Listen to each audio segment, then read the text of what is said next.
श्रीहरये नमः श्रीहरये नमः श्रीहरये नमः। गोपिका जीवनस्मरणं गोविन्दा गोविन्द। जानकीकान्तस्मरणं जय जय राम राम। आञ्जनेयमूर्तिके जय। दशகம் 35 ஸ்ரீமத் ராமாயணம் சுக்ரீவ சக்கியத்திலிருந்து.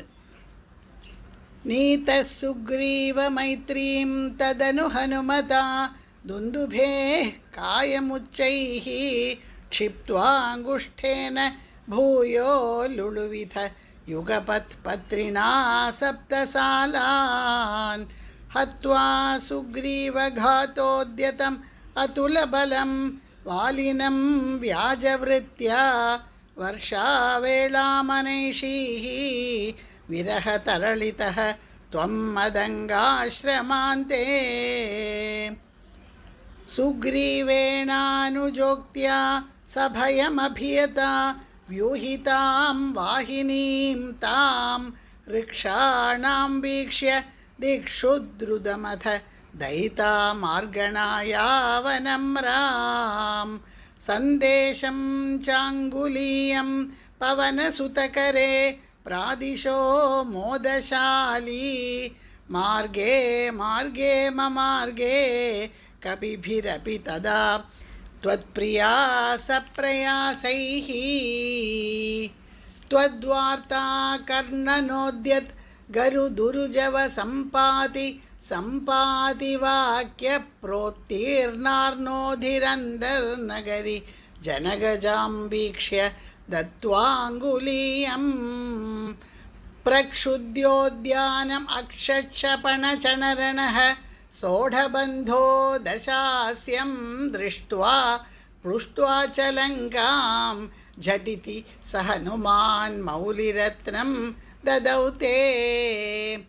त्वं सुग्रीवाङ्गदादि प्रबलकपिचमूचक्र विक्रान्तभूमि चक्रोभिक्रम्य पारे जलधि निशिचरेन्द्रानुजाश्रीयमाणः।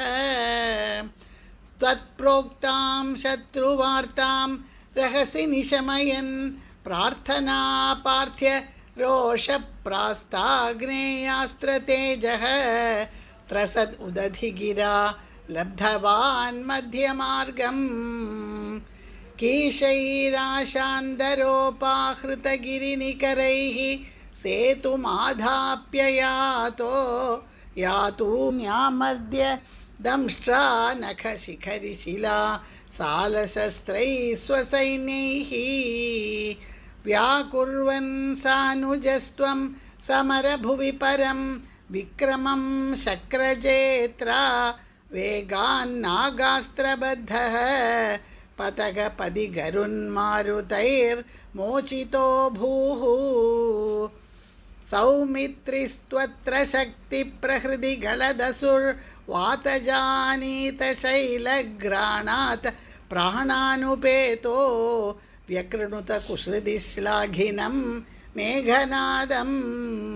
मायाक्षोभेषु वैभीषणवचनहृतस्तम्भन कुम्भकर्णं सम्प्राप्तं कम्पितोर्वीतलम् अखिलचमूभक्षिणं व्यक्षिणोस्त्वं।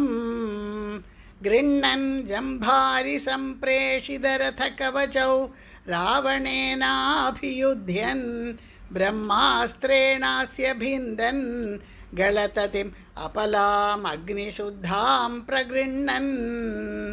देवश्रेणीवरोज्जीवितसमरमृतैरक्षतैर्ऋक्षसङ्घैः लङ्गाभर्त्रा च साकं निजनगरमगाः सप्रियः पुष्पकेन।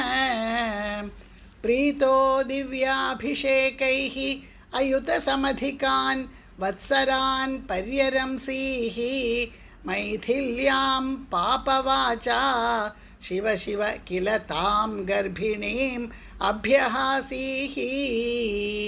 शत्रुघ्नेनार्दयित्वा लवणनिशिचरं प्रार्थयः शूद्रपाशं तावत् वाल्मीकिगेहे कृतवसतिरुपासूत सीतासुतौ ते वाल्मीकेः त्वत्सुतोद्गापितमथुरकृतेराज्ञया यज्ञवाटे सीतां त्वयि आप्तुकामे क्षितिमविशद् असौ त्वं च कालार्थितो भूः हेतोः सौमित्रिघाती स्वयमथ सरयूमग्ननिःशेषभृत्यैः साकं नाकं प्रयातो निजपदमगमो देव वैकुण्ठमाद्यं सोऽयं मर्त्यावतारः तव खलु नियतं मर्त्यशिक्षार्थमेवं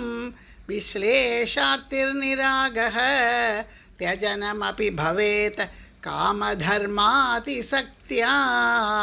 नो चेत् स्वात्मानुभूतेः क्वनु तव मनसो विक्रिया चक्रपाणे सत्वं सत्वैकमूर्ते पवनपुरपते व्याधुनो व्याधितापान् सत्वं सत्वैकमूर्ते पवनपुरपते व्याधुनो व्याधितापान्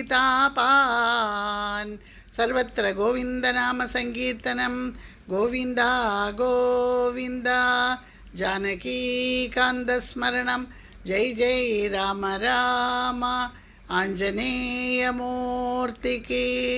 जय।